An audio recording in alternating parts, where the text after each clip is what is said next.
ത്രിയേക ദൈവത്തിന് സ്തുതി. എല്ലാവർക്കും ഹെർമിറ്റ്സ് ടോക്സിലേക്ക് സ്വാഗതം. യോഹന്നാൻ 20-ാം അധ്യായം 26-ാമത്തെ തിരുവചനം. വാതിലടച്ചിരിക്കെ യേശു വന്ന് നടുവിൽ നിന്നുകൊണ്ട് പറഞ്ഞു, നിങ്ങൾക്ക് സമാധാനം. ഇന്നത്തെ ലോകത്തിന് ഇതിനേക്കാൾ മെച്ചമായ ഒരു സന്ദേശം ലഭിക്കുവാനില്ല.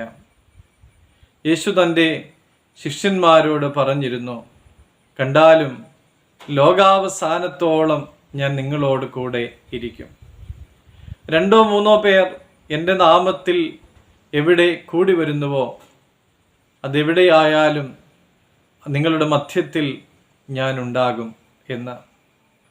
കർത്താവിൻ്റെ ഈ വാഗ്ദാനങ്ങൾ എങ്ങനെ നിവൃത്തിയാകുമെന്ന് അവൻ്റെ മരണശേഷം ഒരുപക്ഷെ ശിഷ്യന്മാർ സംശയിച്ചിരിക്കാം.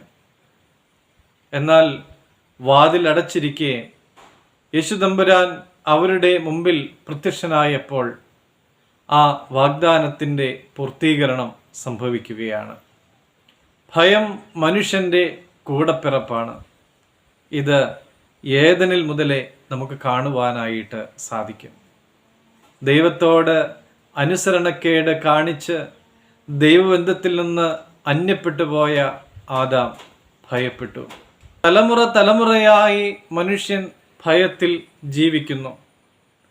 തന്നേക്കാൾ ശക്തിയുള്ളവരെ ഭയക്കുന്നു, ഇരുളിനെ ഭയക്കുന്നു, എതിർപ്പിനെ, രോഗത്തെ, യുദ്ധത്തെ, മരണത്തെ, അങ്ങനെ ഓരോന്നിനെയും മനുഷ്യൻ ഭയപ്പെട്ടാണ് ജീവിക്കുന്നത്. സകല വാതിലുകളും അടച്ച് ഭയത്താൽ വിറങ്ങലിച്ചിരിക്കുന്നവർക്ക് ഇതാ ഒരു സാന്ത്വന സന്ദേശം. നിങ്ങൾക്ക് സമാധാനം. സമാധാനം അത് ബാഹ്യമായി ഉണ്ടാകേണ്ട ഒന്നല്ല, മറിച്ച് അത് ആന്തരികമായി ഉണ്ടാകേണ്ടതാണ്.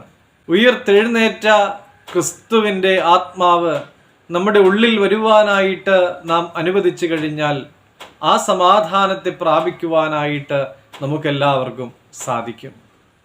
ആ സമാധാനം സ്വീകരിച്ചവന് എന്ത് നേടാൻ കഴിയുമെന്നോ ഏത് പദവിയിൽ എത്തിച്ചേരുവാൻ കഴിയുമെന്നോ എന്നൊന്നും കുണ്ഠിതപ്പെടേണ്ടതായിട്ട് വരികയില്ല. കാരണം അവന് സമാധാനം ലഭിച്ചു കഴിഞ്ഞു. നമുക്കും ആ സമാധാനം ഉണ്ടാകട്ടെ എന്ന് പ്രാർത്ഥിക്കാം. ദൈവം അനുഗ്രഹിക്കട്ടെ.